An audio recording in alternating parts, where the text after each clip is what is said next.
Ջերմուկից դեպի Մարտունի, հա, Գեղարքունիքի մարզ գնացող ճանապարհ։ Վարդենից գնացող ճանապարհ կա։ Մենք հիմա մտածում ենք նաև այդ ճանապարհը նորոգելու, այսինքն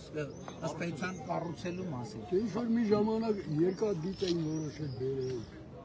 Երկաթգիծը չգիտեմ, բայց այդտեղ ինչու՞ ա նրբությունը։ Այս ճանապարհների, այլընտրանքային ճանապարհների մասին մենք խոսում ենք։ Տեսեք, մենք խոսում ենք Ենոքավան Ջուջևան, Ենոքավան Աթան եւ այլն, ասենք Հրազդան Բջրի,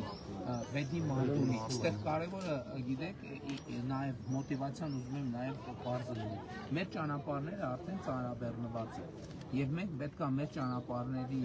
կարողությունները ավելացնենք։ Ես խնդիր դրեցի, որ մեր ճանապարհային ցանցի զարգացման ռազմավարություն մենք մշակենք եւ այդ քննարկումների ընթացքում մենք որոշեցինք, որ գնանք փուլային տարբերակով։ Փուլային տարբերակը որն է, ամեն ուղղությունով, որտեղ այլընտրանքային զուգահեռ ճանապարհներ կան, մենք այդ ճանապարհներն էլ կառուցենք, ինչ որ մի հատ հոսք կգնա այդ կողմ, նաեւ այդ տարածքներում եւ զբոսաշրջության եւ տնտեսության համար կզարգանա, որովհետեւ տնտեսությունը զարգանում է այնտեղ, որտեղ ճանապարհներ կան։ Եվ հետո արդեն հիմա հյուսիս-հարավն է փառքաստի կառուցվում, եւ հետո